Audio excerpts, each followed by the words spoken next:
রাসূলুল্লাহ সাল্লাল্লাহু আলাইহি ওয়াসাল্লাম বলেন, যে ব্যক্তি আমার 40টি হাদিস আমার উম্মতের কাছে পৌঁছাবে তার জন্য আমি কিয়ামতের দিন বিশেষভাবে সুপারিশ করব। সুবহানাল্লাহ। নাম্বার 2, মানুষের মধ্যে যারা মৃত্যুকে বেশি করে স্মরণ করে এবং তার জন্য প্রস্তুতি নেয় তারাই সবচেয়ে বুদ্ধিমান।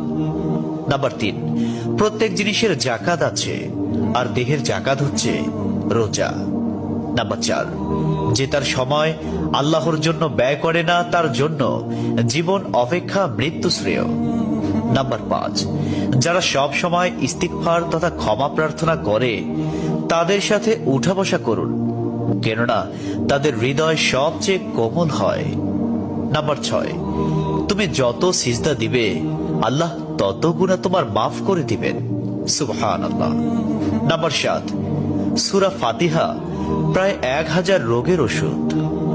নাম্বার 8, হাতের তালুতে জ্বলন্ত আগুনের কয়লা রাখলে যেমন কষ্ট হবে তার চেয়ে বেশি কষ্ট হবে শেষ জামানায় ঈমান রাখতে।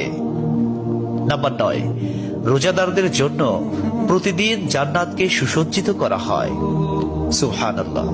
নাম্বার 10, রাসূল সাল্লাল্লাহু আলাইহি ওয়াসাল্লাম বলেছেন, কিয়ামতের দিন সব নবীর চেয়ে আমার উম্মতের সংখ্যা বেশি হবে এবং আমি সর্বপ্রথম জান্নাতের দরজা খুলব।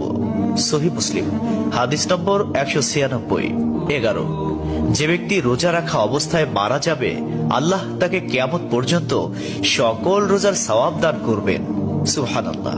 নাম্বার 12, যে ব্যক্তি ফজরের নামাজ আদায় করলো সে আল্লাহর হিফাজতে চলে গেল। নাম্বার 13, রাসূলুল্লাহ সাল্লাল্লাহু আলাইহি ওয়াসাল্লাম বলেছেন, রোজা ও কোরআন কিয়ামতের দিন মানুষের জন্য সুপারিশ করবে। মুসনাদে আহমদ, হাদিস নম্বর 6626। 14, নবীজি বলেছেন, রোজাদারদের জন্য সবচেয়ে বড় খুশির সংবাদ হলো হাসরের মাঠে আল্লাহ সবার আগে রোজাদারদের সাথে সাক্ষাৎ করবেন। সুবহানাল্লাহি ওয়া বিহামদিহি। 15, যখন রমজান আসে তখন জান্নাতের দরজাসমূহ খুলে দেওয়া হয়। 16, রাসূলুল্লাহ সাল্লাল্লাহু আলাইহি ওয়াসাল্লাম বলেন, যখন কোনো বান্দা আল্লাহর দিকে দুটি হাত উঠায় তখন তিনি তা ব্যর্থ বা শূন্য ভাবে ফিরিয়ে দেন না। তিরমিজি, হাদিস নম্বর 502।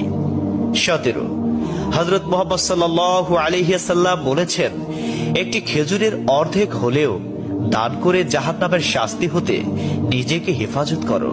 সহিহ বুখারী, হাদিস নম্বর 6023। প্রিয় ভাইরা, নাম্বার 18, যদি ভালো হতে চাও তবে